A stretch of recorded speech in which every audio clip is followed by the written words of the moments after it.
For those that want to switch to tech, this is an easier way. So I use part of the scholarship as proof of funds. Hi guys, welcome or welcome back to my channel. My name is Jane and this is my channel where I share content about how to study abroad and my lifestyle as a graduate student in the US. But in today's video, I have a guest with me and he'll be sharing with us his journey from Nigeria to the UK, and not just from Nigeria. He went from studying forestry to getting a distinction in data science in the UK. He's going to be sharing his story with us, how he got the admission, how he got the funding, his visa, everything. And I'm really excited to have you here on the channel today. And guys, please make sure to watch this video from the beginning to the end so you will not miss any important information, because I am really amazed at his story and I hope you guys will enjoy this video. So let's start by Kingsley introducing himself. Thank you for inviting me.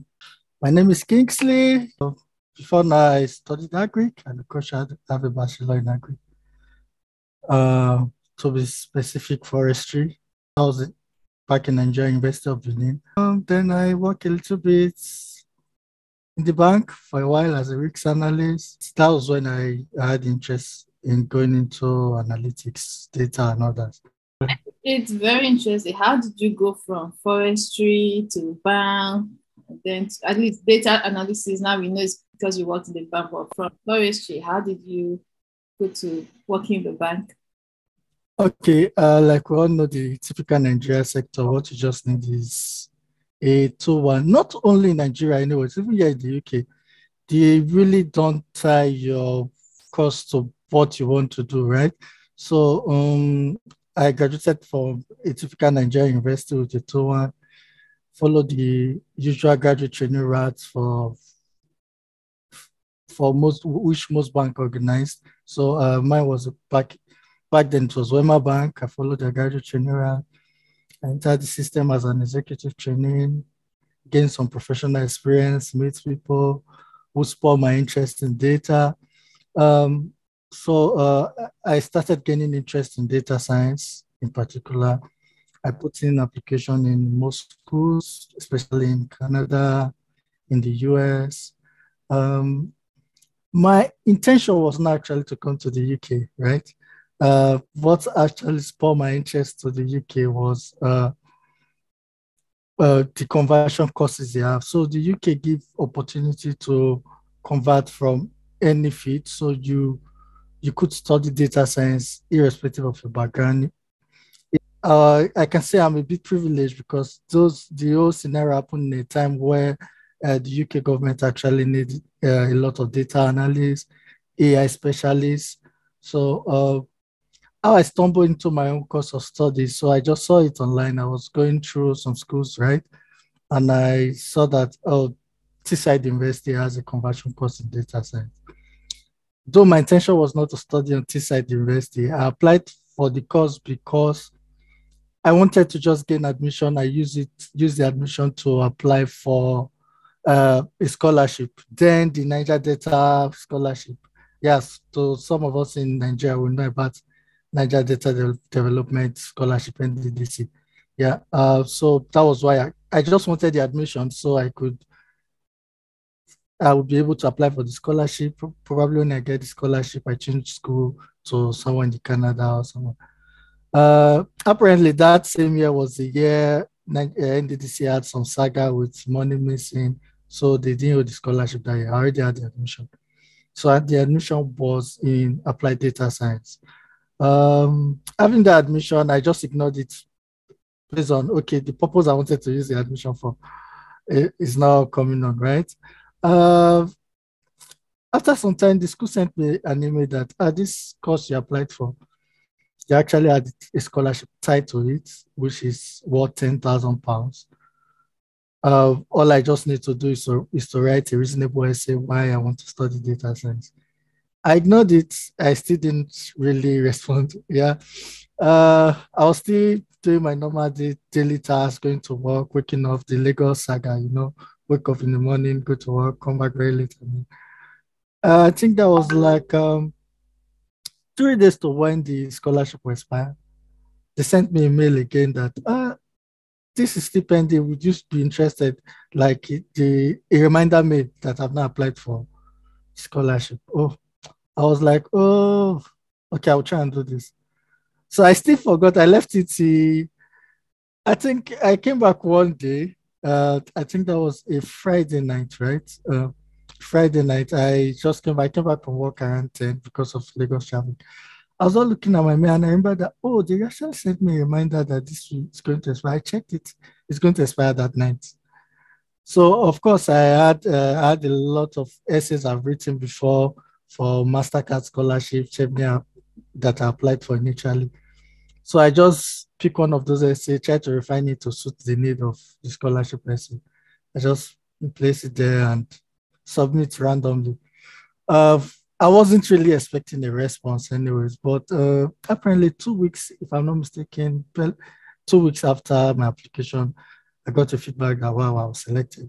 I was given a 10,000 grand, 10,000 pound scholarship. Wow. So that now spurred my interest. Like, oh, initially I don't want to go to the UK, but I have a 10,000 pound scholarship for a school fees that is just 13,000 pounds, of which is, the school has already given me a discount. The school used to give discount for those that have a 2-1.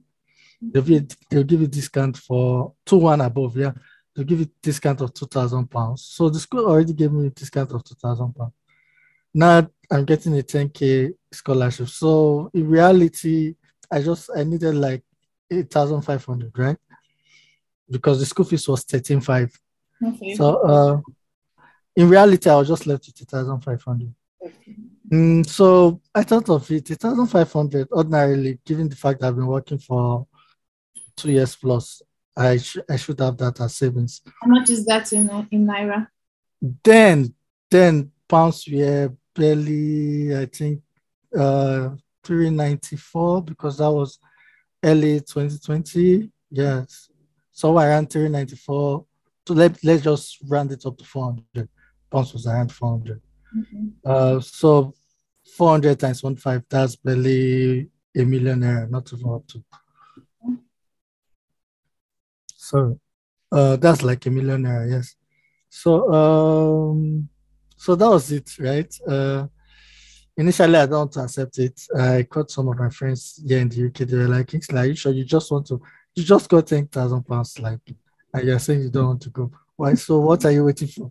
You're waiting for the Chevening or the Commonwealth to give you a scholarship. So I thought of it. So I made plans. The UK system is a bit funny. You know, the application system in the UK, since I'm not fully funded, I will have to show proof of funds that I have a reasonable amount to take care of myself. Yeah. And of course, the school itself has a school fees deposit of 4,000 pounds.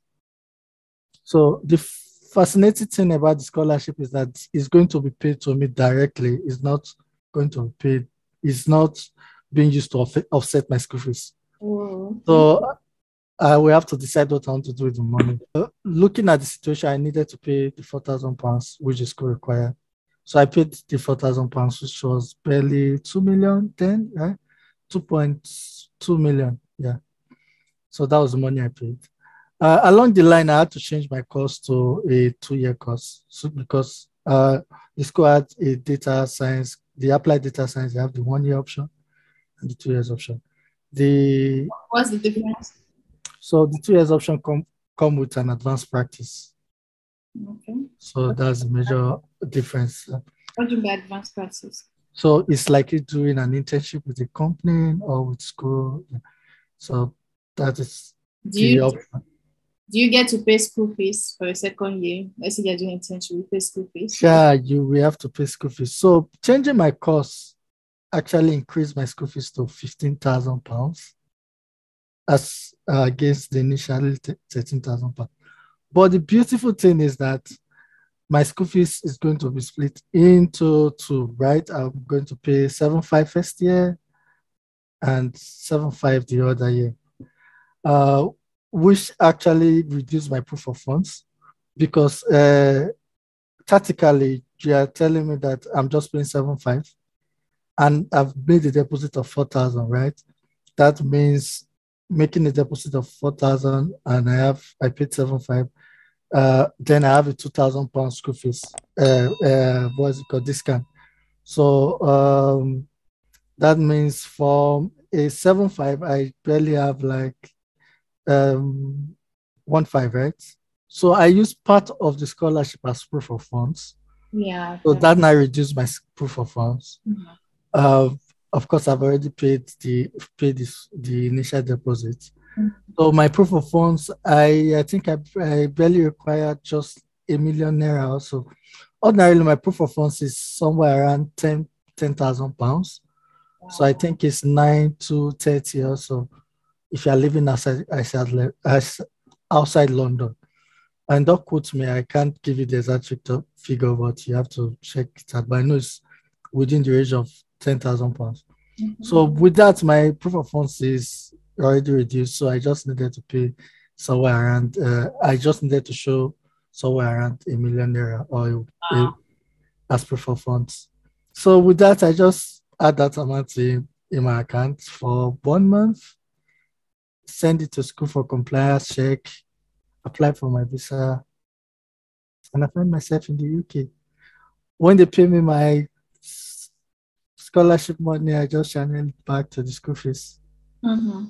That's very interesting. I think your story is I think it's motivating. First of all, the fact that you switch from forestry to data science. Now, the reason why I say this because a lot of people that do courses that are not like, like the engineering courses, the science, they just feel like there's no hope for them. And I've seen, even this morning, I was responding to a comment. Somebody said, I studied this. Do you think I can get scholarship? I always tell people there is information out there. You just have to look up things, search for things. You don't know what you will find.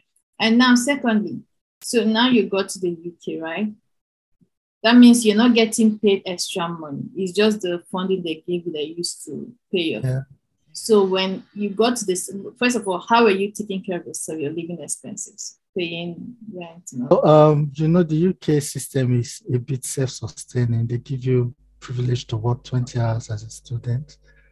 So apart from the fact that, okay, some persons might say that, okay, Kingsley, you're quite lucky.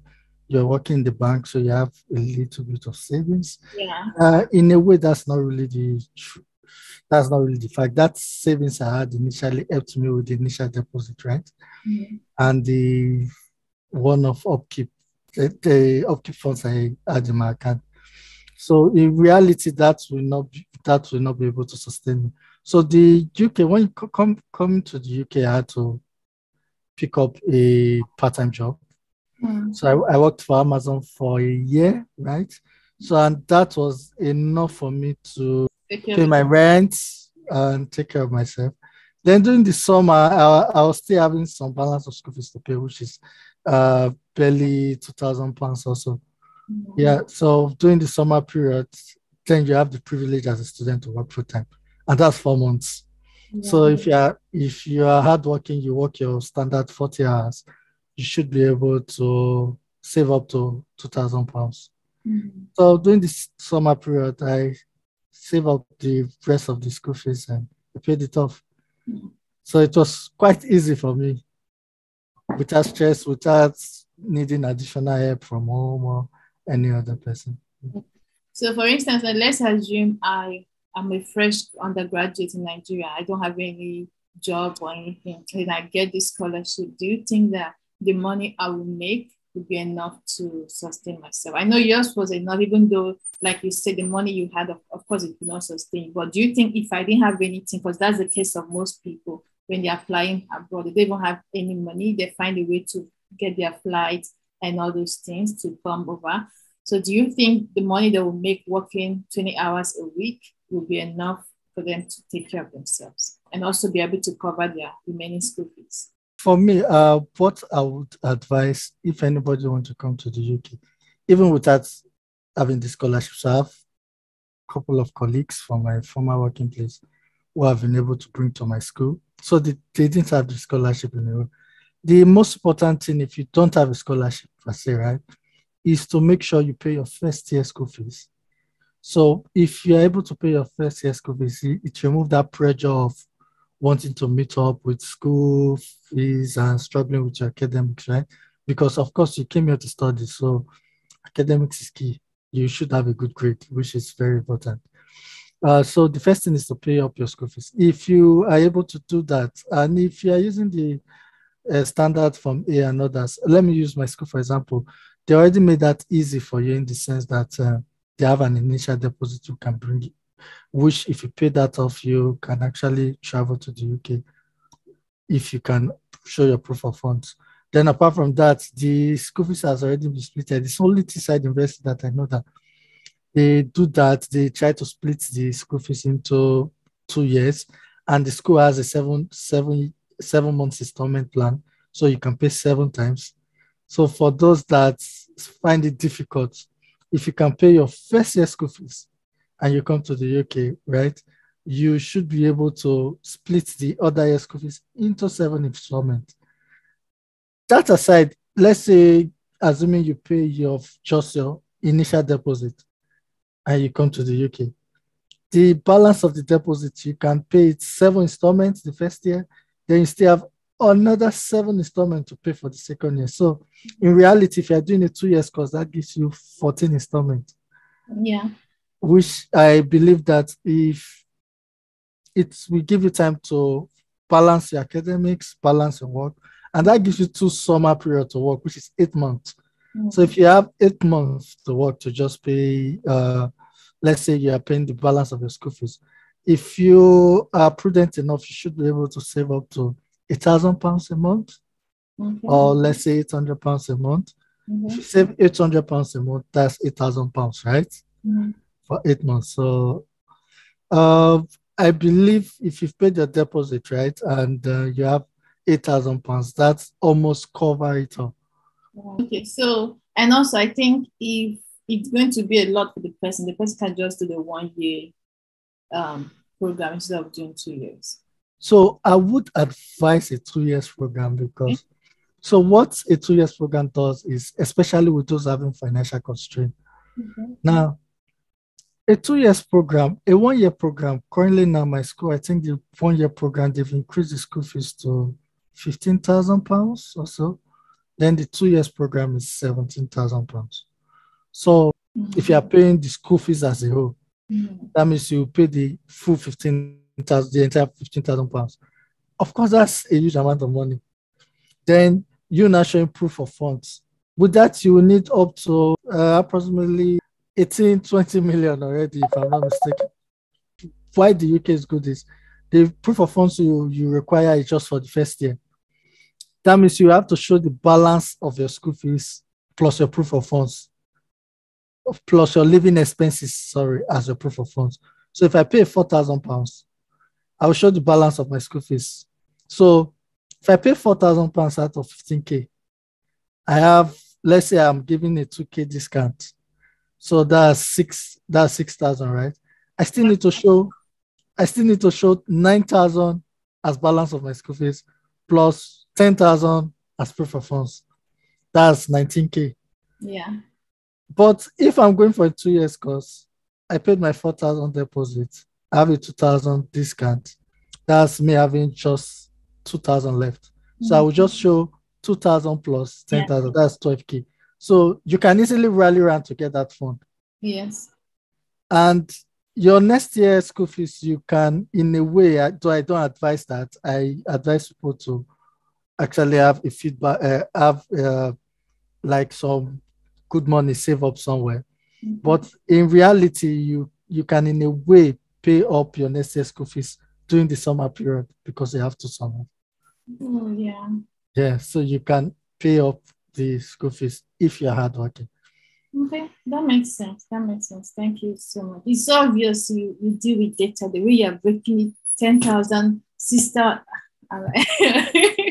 Yeah, so if you're coming to the UK, you just have to be wise and you have to understand the system. Information is key. So you applied for admission, you got the admission. So the question I want to ask you now is, what was the requirement for applying for the admission? What documents did you use? Did you write any standardized tests? What did you do to get the admission? All right, so the UK made it easy, not all schools anyways. So they don't really require TOEFL or IELTS. Yeah, what they need is I think, a minimum of 6.6 in your WAEC, right? Um, some schools will say your WAEC should not be more than 10 years old. I think my Are they schools, concerned with WAEC when you're doing masters? so they use the WAEC as a proof of English language. Really? So yeah. Interesting. So once you have a minimum of 6.6 in your WAEC, that's the proof of English language. Most of the schools in UK, I'm over sure, even Oxford does the same thing, if I'm not mistaken. Yeah. So Why do people write TOEFL and IELTS? those are people going to Canada and those going to the US. Then some of them that have like a D3, like a D7 on their WAEC, or like I have a friend that have D7 in their WAEC. Of course, some of them probably went to a private university or so they will need to write IELTS or TOEFL. Yeah. Okay.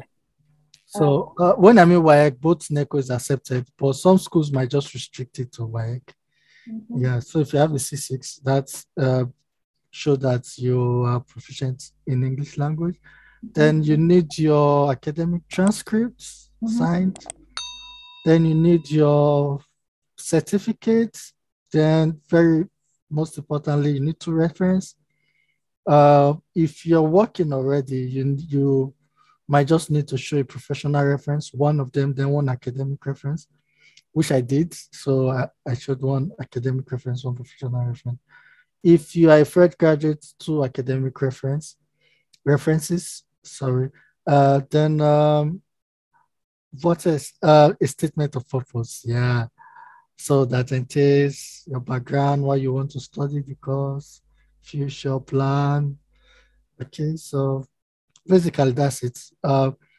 Majority of the universities they don't require application fees, so it's free. So you can actually get up to like 10 admissions. I remember 2017. Yeah, so I've started this a long time ago. While I was still serving in Kano, 2017 I got over 15 admissions from 15 different universities here in the UK. Yeah, I think I got two in Canada and others. So I was just using them to apply for scholarships anyway, Commonwealth, Chemin, and all that. Oh, okay. So though that pressure died off when I got a job, so I reduced my application. uh, Waiting for, now I have to strategically apply and look for the one that will suit my need and all that. So you can actually gain admission in most of these universities, and most of them respond in less than 3 days, some maximum 2 weeks. Although we're having an hike in applicants of late in the UK because of the post-study rate. So they give you 2 years post-study. So of course, because of that, universities are experiencing very high number of applications. So, but by and large, I believe that if you put in your application early enough, you should get response within 3 weeks maximum. Then, Thank you very much. So, how was it like for you when you went for the visa interview? Did you guys do visa interview? How do you process and how do you get your visa? okay, I was quite lucky. I think uh, during my time, it was the COVID period. So they just stopped physical interviews. So what you would just go there to do was biometrics just because of the COVID. So I just went there, I did biometrics, went on back, started waiting for decision. And that's still what they do now. They don't really do interview for student visa. They just go and do biometrics. You take your thumbprint, go. Provided you have all your documents well checked, you have your proof of funds ready. If you have a scholarship, you have your scholarship letter. You do your tuberculosis test and others because you need that for before coming to the UK. If you are staying more than 6 months, right? Yeah. Then you've paid your health insurance. Uh, Chances are that you'll be given the visa, except probably you have an issue or something. Mm. UK makes life very easy for people. International student, yeah. Because in the US, you will get admission, get scholarship, they'll still deny your visa. But then we of course we know that the other advantages of schooling in the US versus the Yeah. UK. I have a video that I made like that where I brought my friend who is schooling in the UK right now. So we compared schooling in the UK versus schooling in the US. Yes, yeah. But if someone watches the video, it's left for you to decide where you want to go. For me, I've always known that US was my destination. So I never applied to UK or any other place. Even when I was applying that I was applying when we were in Kano. I got everything else in Kano. So my friends were doing like a plan B. My plan B was job, but anyways, that's not what we that was my plan B. I was going to apply. If I don't get in, I'll apply for a job. And next year I will try again. So the next question that I wanted to ask is, we've heard so many good things about this. We've heard so many good things about this, your scholarship, and how easy the visa was, every other thing. But I know that life is not always that smooth. At some point, there might be some challenges that you face. I know you might not face any challenge, but let's just say, did you like have anything that you had to deal with? Maybe when you were applying, or when you got into the school, or during your period of schooling, just anything. If not, then awesome. Okay, let me see. Let me start from the onset application process, right? Trying to work with deadlines, because of course, I made my decision very late. In fact, I was almost forced to, Kingsley, accept this admission and go. We have a scholarship, bro. So I was now running into deadlines. So school started September. I came to the UK in November. So yeah, so I was doing classes online, and of course I had a sound excuse, the COVID. Yeah, so of course there's the excuse of COVID, right? But then coming over, so I was coming from a corporate world, and now becoming a student. That's a very funny shift for me. Then the fact that I have to now initially settle for a casual job. You know, when you settle for a casual job, you that has worked as a management trainee, or I've worked as a risk analyst before. I'm now working in a casual role where probably my supervisor is not well educated. So I just have to humble myself at that moment. Then one other thing that I just feel, it's not basically a challenge anyway, but I just feel and I did a conversion course, data science, which is more of artificial intelligence, machine learning, right? And my background was from agriculture, though I'm the tech inclined guy or kind of person. But at a point, I still had to struggle with trying to learn Python, trying to meet up with the course. So because of that, I had to put in a little bit of extra effort and try and make sure that I follow up on all the lecturers. What are you saying about this thing? I don't understand this. Yeah. And that's one platform the UK give to you. It's not like back in Nigeria when the lecturers are like God, in quotes, anyways. Yes. So yeah, you can actually follow up on a lecturer, chat he or she up, ask the person about a certain issue. So that's what I did, and I turned out well. I graduated with a distinction, which I was happy with. Congratulations. Yeah, so those were the little challenges I faced. Yeah. Okay, that's good. At least people know. So the next question, probably the last question that I have is, it's not a question. So the thing is, what advice would you give to potential students, people who watch this video and they feel like, oh, I want to apply to, I'm going to put the name of your schools just in case they didn't hear it when you said it. So what advice would you give to potential applicants? First thing, just believe that you can do anything. That has been my drive anyways.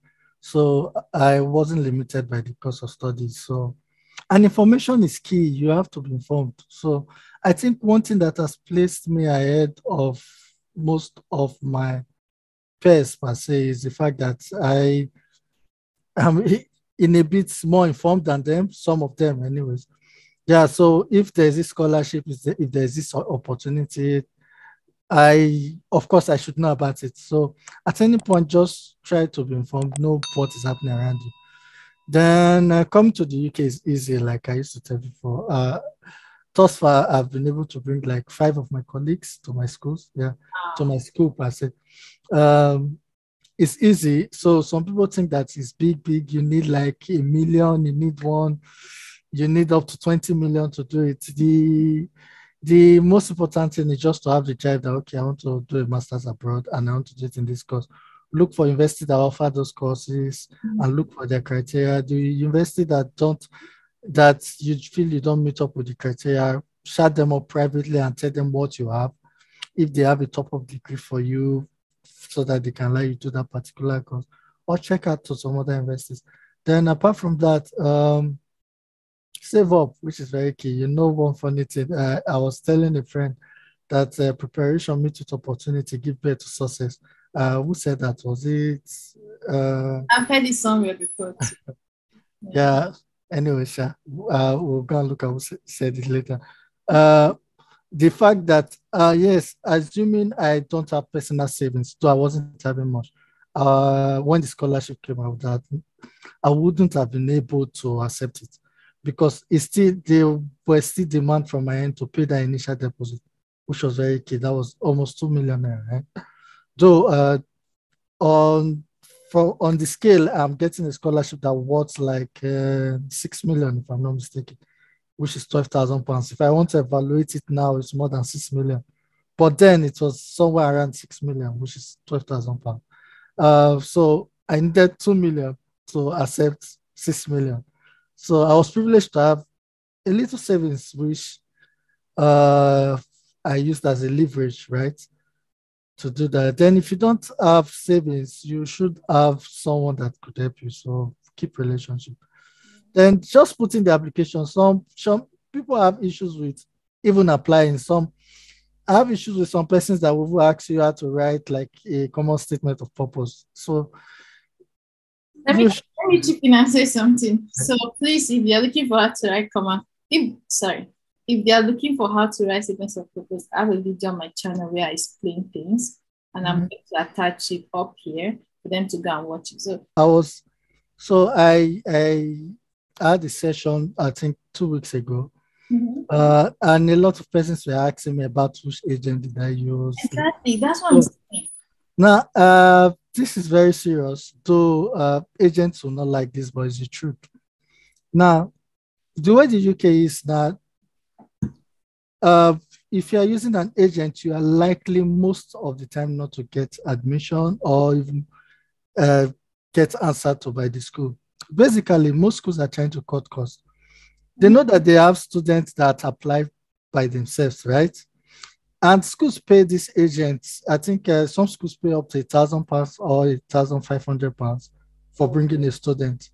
So if I apply myself and you apply through an agent, the school will give me preference because they know if they give me admission and they issue me cash, they are not going to pay any agent. They are saving costs.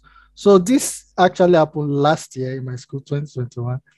A lot of persons that applied through agents did not, after paying school fees and all that, they did not get a certificate of acceptance. So in the UK, they have to give you cash before you can apply for visa. School did not give them cash, basically.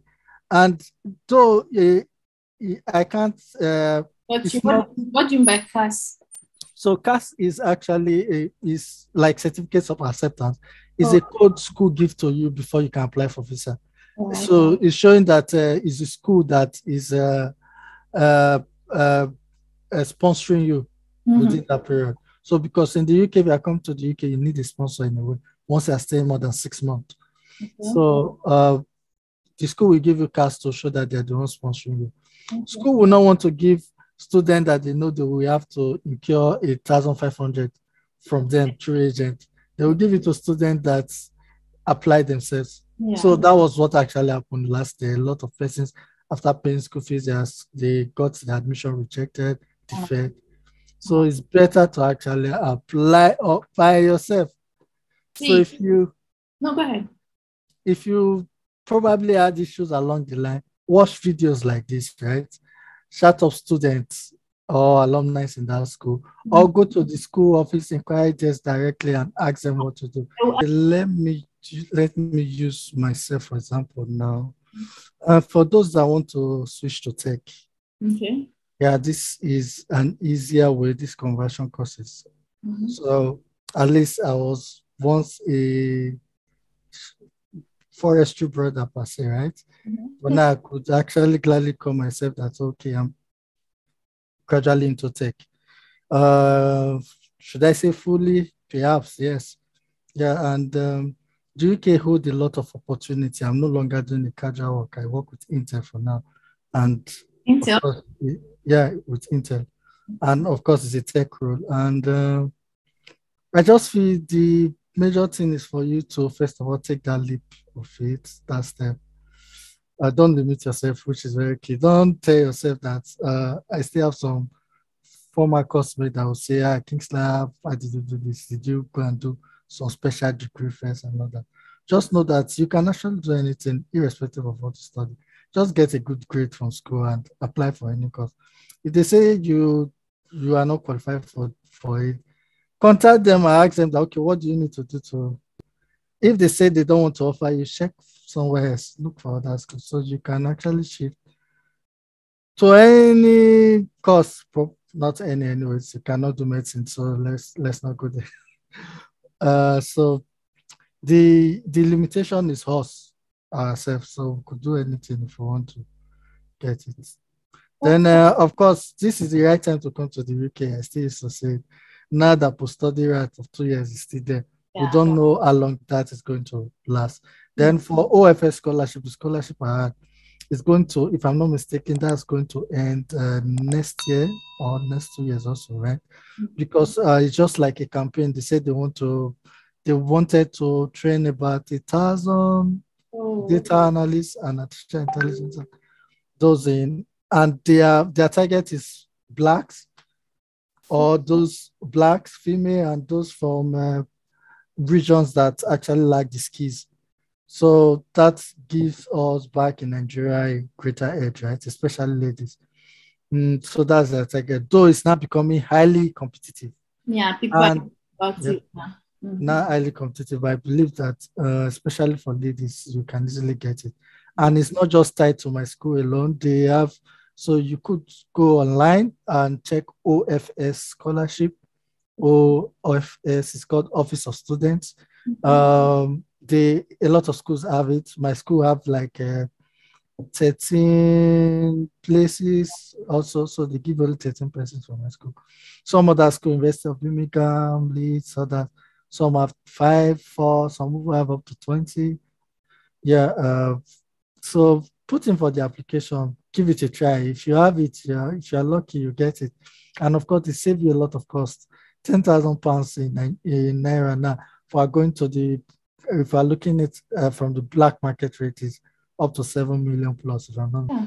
Thank you. Wow, this is really, really informative. Thank you. Like I said earlier, I didn't even know about this scholarship, but it's good. It's good now. I'm informed about it.